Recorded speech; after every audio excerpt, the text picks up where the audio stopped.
साथियों, आप सभी को याद होगा 28 फरवरी 2026 का वो दिन जब ईरान के ऊपर अमेरिका ने हमला किया था, इजराइल ने हमला किया था। आज वो दिन है, उस दिन के बाद जब एक डील साइन होती है ईरान और यूएस के बीच में कि भैया अब ये वॉर जो है हम रोकते हैं, इस पर हम सीज फायर करते हैं। नमस्कार, मैं अभिषेक शुक्ला स्वागत करता हूं एक ऐसे वीडियो में जहां पर आज हम चर्चा करने वाले हैं उन मुद्दों पर जहां पर हमें डिस्कस करेंगे कि क्या सच में ये लड़ाई रुक चुकी है। अगर रुक चुकी है तो क्या इस लड़ाई में जीत किसकी हुई, ईरान की या यूएसए की? और अगर जीत हुई है तो मिला क्या, और अगर हार हुआ तो खोया क्या? और तीसरी चीज जो सबसे महत्वपूर्ण है कि ये डील अमेरिका जो कि इतने दिनों से रट रहा था कि हम ईरान को ये कर देंगे, उसको हम प्री हिस्ट्रिक इतिहास में हम लेके चले जाएंगे, उसकी सिविलाइजेशन खत्म कर देंगे, जो तरह तरह की बातें कर रहा था ट्रंप एडमिनिस्ट्रेशन, आखिर ऐसा अचानक से क्या हुआ कि भाई साहब मान गए? ट्रंप साहब कहे अरे नहीं यार, नवंबर में वोट आने वाला है, मिड वाला जो पार्ट है। तो आइए इस वीडियो के अंदर पूरा डिटेल में चर्चा करते हैं कि आखिर क्या इस डील के मायने हैं। तो सबसे पहले शुरू करते हैं आप सभी के लिए। जैसे कि आप सभी लोग जानते हैं, ईरान और अमेरिका के बीच में एक ऐसे समझौता हुआ है जहां पर कुछ शर्तें जो है वो ईरान ने रखी हैं अपनी, और कुछ जो है अमेरिका ने रखी। लेकिन एक बात आप सभी को मैं बता दूं साथियों, ये डील जो है आप सभी को जानकारी होनी चाहिए, 60 दिन का सीज फायर है। मतलब ये कोई पीस डील नहीं है। अभी बस इस डील के अंदर इतना हुआ है कि कोई भी मिलिट्री ऑपरेशंस जो है वो ईरान नहीं करेगा और ना ही अमेरिका करेगा। और सबसे बड़ी चीज इसमें भैया इजराइल नाराज हुआ बैठा हुआ है कि भैया देखो, इस डील के अंदर ना आप लेबनान को मत लो, जो प्रॉक्सी वॉर कराते हैं ईरान की हेल्प से या ईरान को हेल्प करते हैं, ये हिजबुल्ला हो गया या फिर ये आपके हुदीस हो गए, हमास हो गए, ये सब लोग जो हेल्प करते हैं, इसमें जो लेबनान है ना, इसको इंक्लूड मत करो, क्योंकि ये कहीं ना कहीं दोबारा हमला कर सकता है। इजराइल के लिए ये खतरा बना रहेगा हमेशा। तो इजराइल का मानना है कि इस डील के अंदर लेबनान को इंक्लूड मत करो। और आप सभी को बता दूं, कल का दिन खुद अभी इजराइल ने हिजबुल्ला के इंफ्रास्ट्रक्चर पे हमला किया था, एक बमबारी की थी जिसमें अप्रोक्स 3 लोगों की जान चली गई। तो क्या है पूरे डील में, हम सभी लोग समझते हैं इस बात को। आप सभी को याद होगा अभी जस्ट G7 की मीटिंग हुई है फ्रांस के एवियन में, और वहां पर एक डिनर के दौरान इस डील के ऊपर साइन हुई है, जिसमें आपके ईरान के प्राइम मिनिस्टर और साथ ही साथ आपके ट्रंप साहब हैं, बड़े दुखी मन के साथ, बड़े संकोच मन के साथ साइन करते हैं। और क्या क्या वो शर्तें हैं जो आपके अमेरिका मानता है और ईरान मानता है, इसको अगर हम थोड़ा सा समझे तो आप सभी को मैं फिर से वही बता दे रहा हूं कि बेटा भैया ये 60 दिनों का भी बस ये एक सीज फायर हुआ है, ये कंप्लीट डील साइन नहीं हुई है। मतलब पीस डील जो है वो अप्रोक्स 60 दिन के बाद समझ में आएगा कि क्या एक्चुअल में शर्तें मानी गई हैं। मतलब ट्रंप साहब का कोई भरोसा नहीं है ना, कब क्या कर दे। समस्या तो ये भी है, क्योंकि कभी कुछ बोलता है भाई, कभी कुछ बोलता है वो, है ना। तो इस डील में आप ये बिल्कुल मत समझिए कि कहीं ना कहीं इनके बीच में अब जो है शांति का जो प्रतीक है वो दिखना शुरू हो गया है। नहीं, ये 60 दिन बाद एक्चुअल में पता लगेगा, क्योंकि जस्ट अभी ये सीज फायर हुआ है। तो आप सभी लोगों के लिए बता दो, इस डील के तौर पे कहीं ना कहीं एक रोड मैप तैयार किया जाएगा। कुछ चीजें जो है वो अमेरिका को माननी होंगी और कुछ चीजें ईरान को माननी होगी। लेकिन सबसे बड़ा सवाल कि इसमें जीता कौन। लेकिन उसके पहले कुछ चीजें बता देता हूं कि इसके अंदर जो समझौता हुआ है उसमें आपके लिए सबसे ज्यादा चीज समझने वाली चीज ये है कि इसको हम पहली बात तो इस्लामाबाद मेमोरेंडम बोल रहे हैं। आप बोलेंगे भैया ईरान और यूएस के बीच में अमेरिका पाकिस्तान भी है क्या? इतना बड़ा हो गया पाकिस्तान? अरे बड़ा नहीं हो गया। आपको याद होगा अप्रैल का वो महीना जिस महीने में एक मध्यस्थता कर रहा था ईरान और अमेरिका की लड़ाई को रुकवाने का, बस इतना सा ही उसका कंट्रीब्यूशन था। और फिर और भी लोगों ने सपोर्ट किया था। आपको याद होगा सऊदी अरेबिया, टर्की और ये आपका जो है ये जो है आपका कतर है, इन लोगों ने सपोर्ट किया था कि भैया ये लड़ाई रुकवा दो। कहे से कि भैया ईरान जो है ना वो धोए जा रहा है हमारे देशों को। सऊदी अरेबिया, ये जो मिडिल ईस्ट की कुछ कंट्रीज, गल्फ कंट्रीज है, दबा के धो रहा है, मान ही नहीं रहा है। क्यों धो रहा है? अच्छा, ये भी बड़ा लोगों का डाउट था कि अमेरिका जो है वो हमला करता था ईरान पे, और ईरान जो है वो हमला करता था सऊदी अरब, कतर और ओमान और इन सब के ऊपर। क्यों भैया, इनसे क्या दुश्मनी है? दुश्मनी नहीं है, मुद्दा यह है कि जो अमेरिका के बेसिस, जो एयर फोर्स के इनके बेसिस है, वो आपके मिडिल और गल्फ कंट्रीज में बने हुए हैं। तो भैया दूरी तो बहुत ज्यादा, ईरान तो अमेरिका पे जाके हमला करेगा नहीं। तो ईरान क्या करता था, जो अमेरिकन बेसिस है ना, उसके ऊपर जाके हमला करता था। वो अमेरिकन बेसिस कहां पे? आपके सऊदी अरब में, दुबई में और अलग अलग जगह पे है, तो उन पर जाके हमला करता था। तो ये आपको बात समझनी थी। अब यहां पे हुआ क्या है, तो आप सभी को समझ में आ गया होगा कि इसको इस्लामाबाद मेमोरेंडम क्यों कह रहे हैं। दूसरी चीज, अब इस समझौते में क्या क्या चीजें रखी गई हैं। पहली बात, अमेरिका की ओर से क्या क्या है, तो इस बात को आपको समझना होगा कि भैया ईरान के ऊपर जो कुछ आर्थिक सैंक्शंस, जो इकोनॉमिक सैंक्शंस लगाए गए थे, वो अब कम किए जाएंगे, हटा दिए जाएंगे। कुछ जो टैरिफ लगाए जाएंगे वो हटा दिए, क्योंकि आप तो जानते हैं बड़े अच्छे से, आप लोग समझदार लोग हैं यार, कि जब भी कुछ भी अमेरिका की कोई देश बात नहीं मानता, सबसे पहली धमकी ये देता है, टैरिफ बढ़ा देंगे, सैंक्शंस लगा देंगे, ये कर देंगे, वो कर देंगे। सबसे पहला ही इसका मुद्दा होता है ट्रंप साहब का कि हम भैया सैंक्शन बढ़ा देंगे, हम भैया टैरिफ बढ़ा देंगे। और उसी पर ही सबसे पहली बात इन्होंने की कि भैया जो भी ऑयल एक्सपोर्ट सैंक्शन लगे हुए थे, मतलब ईरान के ऊपर ऐसे सैंक्शंस लगाए गए थे कि ईरान जो है वो ऑयल को एक्सपोर्ट नहीं कर सकता, जो कि सबसे मेन कोर पार्ट है इकोनॉमी के लिए, इकोनॉमी चलाने के लिए ईरान को एक्सपोर्ट करके, ऑयल को एक्सपोर्ट करके अपनी इकोनॉमी को चलाना, उसके ऊपर ही सैंक्शन लगा दिया गया था। तो अब वो सैंक्शन जो है वो हटा दिए जाएंगे, उसके ऊपर बातचीत हुई है। और सबसे बड़ी चीज, अप्रोक्स 24 बिलियन डॉलर जो अमेरिका के द्वारा अलग अलग कंट्रीज में ईरान के जो इन्वेस्टमेंट थे या एसेट्स थे, वो फ्रीज कर दिए गए थे। तो अब उसको भी ओपन करने की बात की जा रही है। साथ ही साथ जो भी आपके मैरीटाइम ब्लॉकेड किए गए हैं, जो समुद्री नाकाबंदी है, उसको भी खत्म करने की जो है अमेरिका के द्वारा बात करी गई है। मतलब ये अमेरिका ने शर्तें रखी कि भैया हम करेंगे ऐसा। ईरान की ओर से कुछ शर्तें ये रखी गई हैं कि भैया हम जो अभी परमाणु हथियार बनाते थे, हम बनाने की प्लानिंग में थे, अब वो हम नहीं बनाएंगे। लेकिन यहाँ पे एक बड़ा जरूरी, जो बड़ा मेन पॉइंट है, उसको समझना आपको बड़ा जरूरी है। देखिए, आपको याद होगा कि ईरान ने 60 to 70% के आसपास यूरेनियम एनरिचमेंट कर लिया था। आप सभी को पता है यूरेनियम 35 की जरूरत पड़ती है न्यूक्लियर पावर बनने के लिए, न्यूक्लियर पावर को बनाने के लिए। अब इसी में ही अप्रोक्स जो है ईरान ने 60 to 70% यूरेनियम एनरिच कर लिया था न्यूक्लियर पावर खुद को न्यूक्लियर पावर बनाने के लिए। अगर वो 10 से 20% और बना देता, मतलब अप्रोक्स 20%, 90% तक पहुंच जाता, तो कहीं ना कहीं वो न्यूक्लियर पावर कंट्री बन जाता। अब यहां पे सबसे बड़ी जो चीज है वो ये है कि भैया इन्होंने, ईरान ने बोला है कि अब हम परमाणु हथियार जो है वो विकसित नहीं करेंगे। लेकिन इस बात की यहां पे अब यह आएगा कि भैया जो यूरेनियम बचा हुआ है, जो 60 to 70% जो यूरेनियम बचा बनाया हुआ है, जो अनरिच किया है किसने? ईरान ने। अब उसका क्या करेगा ईरान? फिर भाई कुछ नहीं करेगा, वो धीरे धीरे धीरे धीरे कम करेगा, ये बात समझ लीजिए। लेकिन अभी भी मैं ये कह रहा हूं, ये कोई पीस डील नहीं हुई है। अगर अमेरिका ने कोई एक्शन लिया तो फिर भैया ये सब शुरू हो जाएगा, ईरान की ओर से न्यूक्लियर बॉम्ब बनाने की तैयारी कर देगी। ठीक है, इसके बाद इसके अंदर आपको समझने की जरूरी है कि अब इस समझौते में यह भी बात की कि सबसे बड़ी चीज की जो मिलिट्री ऑपरेशंस जो ईरान के द्वारा किए जाते थे गल्फ कंट्रीज और मिडिल ईस्ट कंट्रीज में, उसके ऊपर रोक लगाया जाएगा। ठीक है, जो तनाव है उसको कम किया जाएगा। और जो अंतरराष्ट्रीय यातायात, अब सबसे जो मेन पार्ट था आपका स्ट्रेट ऑफ हॉर्मुज, ये सबसे मेन पार्ट था स्ट्रेट ऑफ हॉर्मुज, उसके ऊपर जो ब्लॉकेज लगा हुआ था ईरान के द्वारा, जो कि सेंट्रल पार्ट है, ईरान की सबसे बड़ी ताकत है, उसके ऊपर जो ब्लॉकेज लगा था, और उस ब्लॉकेज की वजह से जो अप्रोक्स 20% का आपका रास्ता, 20% का ऑयल का जो इंपोर्ट और एक्सपोर्ट हो रहा है उसी रास्ते से, वो कहीं ना कहीं डिस्टर्ब हो चुका था, जिसके वजह से अप्रोक्स 120 बिलियन डॉलर प्रति बैरल आपका जो है क्रूड ऑयल के दाम पहुंच गए थे।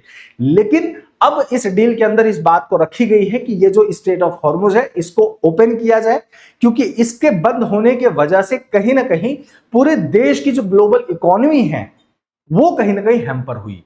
अब इसको जब ओपन किया जाएगा तो अब रास्ते आसान होंगे। और ओपन करते ही एक बात आपको यह भी बता दूं कि इसका फायदा यह हुआ कि जो 120 डॉलर प्रति बैरल का जो क्रूड ऑयल का दाम था, अब वो घटकर 80 से 90 रुपए हुआ। तो कहीं ना कहीं इसका प्रभाव पूरे ग्लोबल इकोनॉमी पे देखने को मिला।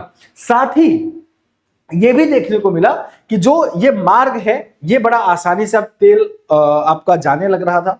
इसके बाद एक और चीज यहां पे बेनिफिट मिला कि आपकी जो है क्रूड ऑयल की कीमत तो घटी, साथ में जो एशियन शेयर जो मार्केट है वहां पे भी इंक्रीमेंट देखने को मिला। उसके बाद आपके जो इन्वेस्टर्स हैं उनका भी ट्रस्ट इंक्रीज हुआ कि भैया चलो बड़ा दिन बाद राहत मिला हमारे देश के इन्वेस्टर्स को और एशियन कंट्रीज के जो है इन्वेस्टर्स को। और जो आपका जो ग्लोबल सप्लाई चेन है ऑयल का, क्रूड ऑयल का, वो भी कहीं ना कहीं उस पर आराम मिला। तो ये सब कुछ चीजें हैं जो आपको समझने की जरूरत है कि फाइनली इस डील के होने के बाद क्या क्या ऐसे बेनिफिट्स हुए पूरे एक ग्लोबल इकोनॉमी में। अब आप ये समझ सकते हैं कि एक अमेरिका और ईरान का युद्ध, इजराइल जिसके अंदर भी शामिल है, उसके वजह से पूरी ग्लोबल इकोनॉमी इंपैक्ट हुई। इस डील का होना कितना महत्व रखता है इस बात से आप सभी लोग समझ सकते हैं। अब लेकिन मुद्दा यह है कि क्या ये डील एग्जीक्यूट होगा पूरे इस 60 दिनों के लिए, यह बड़ा मुद्दा है। ठीक है, तो अब यहां पे एक चीज आपको समझने वाली बात यह है कि भाई आखिर जो दूसरे देश हैं पूरे दुनिया में और जो देश हैं उनकी क्या प्रतिक्रियाएं आई इस डील के ऊपर। तो उनमें अगर हम देखें, फ्रांस जो है उन्होंने भैया कहा कि भैया बड़ा अच्छा किया, कम से कम अमेरिका का दिमाग तो खुला इस डील पे साइन करने के लिए, वरना तो सिर्फ पहले से बोल रहा था कि हम अब साइन कर देंगे, अब साइन कर देंगे, ये मान जाएंगे, वो मान जाएंगे, ईरान को ये कर देंगे, वो कर देंगे। लेकिन चलो फाइनली अमेरिका को मानना पड़ा। देखिए अभी आपको एक चीज समझाऊंगा, उसको थोड़ा समझिएगा। चाइना का भी इस पे अच्छा पॉजिटिव रिस्पॉन्स आया कि बहुत महत्वपूर्ण कदम उठाया है, और साथ ही साथ कई जो ऐसे मिडिल ईस्ट कंट्रीज हैं उनके लिए तो खुशी की बात है क्योंकि उनके देश के अंदर जो स्टेबलाइजेशन है वो देखने को मिली। तो सबसे बड़ी चीज कि आखिर ये अमेरिका को क्यों मानना पड़ा, क्या फायदा था अमेरिका को, क्या अमेरिका इससे जीत रहा था, इस वजह से मानना पड़ा? नहीं, मुद्दा यह है कि अमेरिका तो जीता ही नहीं, जीता तो एक्चुअल में ईरान। क्यों जीता ईरान, अभी इसको भी समझेंगे। मुद्दा यह है कि नवंबर में जो है वो आपके मिड ईयर के इलेक्शन होने जाने हैं, इसी नवंबर में। मिड ईयर इलेक्शन का मतलब क्या है? मिड इलेक्शन का मतलब अमेरिका के अंदर मतलब यह है कि जैसे आप सभी लोग जानते हैं ट्रंप साहब जो है वो रिपब्लिकन पार्टी से बिलोंग करते हैं, ठीक है, और इनके अपोजिशन में है डेमोक्रेटिक पार्टी। अब होता क्या है अमेरिका के अंदर 4 साल में कार्यकाल, जो 4 साल का कार्यकाल, उसमें जो है हाफ ईयर, जैसे ही 2 साल बीत जाता है, आप जानते हैं ट्रंप को 2 साल बीत चुके हैं, तो एक रिप्रेजेंटेटिव हाउस, जैसे हमारे यहाँ हाउस ऑफ रिप्रेजेंटेटिव होता है, कौन सा? लोअर हाउस, लोकसभा जिसको आप कहते हैं, ऐसे ही वहां पे सीनेट है, ठीक है। तो सीनेट के अंदर जो क्या है, वहां वो एक रिप्रेजेंटेटिव ऑफ हाउस है, वहां पे फिर से वोट होंगे। लेकिन इसका मतलब ये नहीं है कि क्या प्रेसिडेंट ट्रंप जो है वो हटा दिए जाएंगे, क्या? नहीं, हटा नहीं दिए जाएंगे, वो रहेंगे। लेकिन मुद्दा यह है कि अगर इस तरीके के कार्य ये करते रहे, बेफालतू में लड़ाई पूरे देश दुनिया में कर रहे हैं, करवा रहे हैं ट्रंप साहब, अगर ऐसे ही करते रहे तो भैया इनको कौन वोट देगा ट्रंप साहब को? तो इस बात का भी इनको कहीं ना कहीं डर था कि यार जो हम ट्रस्ट है लोगों का, जो अमेरिकन का ट्रस्ट है, वो तो कहीं ना कहीं धीरे धीरे खो रहे हैं। कहीं ना कहीं अमेरिकन का जो अमेरिकन टैक्स पेयर्स हैं वो फालतू की चीजों में लगे हुए हैं, उनका पैसा फालतू की चीजों में जा रहा है। तो ये चीज ट्रंप साहब को एहसास हुआ है, और यही एहसास इनको इस बात से प्रेरित की कि भैया इस डील को फाइनल करते हैं। लेकिन फिर से वही मुद्दा, ये डील 60 दिन के बाद पता चल पाएगा कि एक्चुअल में किस मुहिम तक पहुंचाई जाएगी। ठीक है, तो ये आप उम्मीद करता हूं समझ में आ गया होगा। तो ये कुछ ऐसी प्रतिक्रियाएं जो हैं वो आपके पूरे विश्व भर से आई हैं, और ये सब कुछ चीजें हैं जो आपके अभी भी बाकी हैं। वो क्या है? देखिए सबसे बड़ी चीज क्या है, आपको समझना एक चीज जरूरी है, समझना ये जरूरी है कि भैया देखो, ईरान ने कुछ चीजें जो है साइन नहीं करी है, मतलब ईरान अभी भी नहीं माना है कुछ चीजों पे, वो अभी भी बैलिस्टिक मिसाइल्स को बनाएगा। अब आप खुद सोचिए, आपको लगता है कि क्या सच में अमेरिका जीता है? क्योंकि अमेरिका तो अपने आप को कहेगा I am the boss, I am the super power. लेकिन आपको सीरियसली लग रहा है कि क्या अमेरिका जीता है? क्योंकि अगर इस पूरे डील में देखेंगे तो अमेरिका की तो सारे जो, अगर आप वो न्यूक्लियर पावर को अगर छोड़ दें तो उसके बाद तो सारी बात तो ईरान के ही पक्ष में है। सैंक्शंस किसके हटाए जा रहे हैं? ईरान के हटाए जा रहे हैं। जो फ्रीज थे अमाउंट एसेट्स, फाइनेंशियल एसेट्स किसके फ्रीज थे? ईरान के। रिलीज किसका किया जा रहा है? ईरान का किया जा रहा है। तनाव जो बना हुआ था वो ईरान के थ्रू खत्म हुआ है। अब जो बैलिस्टिक प्रोग्राम है, जो बैलिस्टिक मिसाइल्स बना रहे हैं, ईरान अभी भी कह रहा है मैं भैया बनाऊंगा उसको। प्रॉक्सी वॉर्स जो है वो अभी भी हो सकता है, क्योंकि ईरान ने साफ कहा है कि इसके बीच में हम कोई भी इंटरसेप्ट नहीं करेंगे। ईरान ने कहा चाहे हिजबुल्ला हो, चाहे लेबनान, येमन, जितने भी कंट्रीज हैं हमारे इस साथ के प्रॉक्सी वॉर के बीच में जो शामिल है, हम इन पे हमारा कोई कंट्रोल है, हम कुछ नहीं कह सकते इसके बारे में। तो आखिर में अमेरिका को मिला क्या? अब पूरी पूरी इस चीज को सोचिए, अमेरिका को क्या मिला इस पूरी लड़ाई से? अमेरिका इतने प्रेशर में था ना इस युद्ध को रुकवाने के लिए कि वो साहब ट्रंप ही जानते हैं। ट्रंप साहब को तो ये तक पता नहीं कि मैंने भाई लड़ाई करी क्यों। इतना प्रेशर था क्यों? कि इसलिए कि भाई सिर्फ वो अपना न्यूक्लियर पावर कंट्री बनना चाह रहा था। आप समझ पा रहे हैं? अमेरिका के ऊपर इतना प्रेशर था, तो ये डील तो साइन होनी ही थी। लेकिन एट द एंड ईरान ने इस बात को दिखा दिया कि आप अगर झुकेंगे नहीं तो आप कितने भी कमजोर हैं, कितना भी वो होगा अपने नाम का सुपर पावर होगा, लेकिन ईरान ने इस बात को साबित कर दिया कि अगर आप कितने भी सुपर पावर के सामने अगर झुकना नहीं जानते, अपनी सिर्फ ताकत को पहचानते हैं, तो दुनिया में ऐसा कोई व्यक्ति नहीं है, दुनिया में ऐसा कोई देश नहीं है जो आपको आपके ऊपर आंख उठा के भी देख ले, जो आपको हरा सके। और एट द एंड वो हुआ कि अमेरिका जैसे सुपर पावर कंट्री को भी ईरान ने आंखों में आंखें मिलाकर, आंखों में आंखें डालकर पूरे युद्ध को लड़ा। और एट द एंड अमेरिका तो कहीं से नहीं जीता है, जीता तो ईरान ही है। समझ रहे हैं आप इस बात को? तो ये आप सभी लोग, उम्मीद करता हूं समझ में आ गया होगा।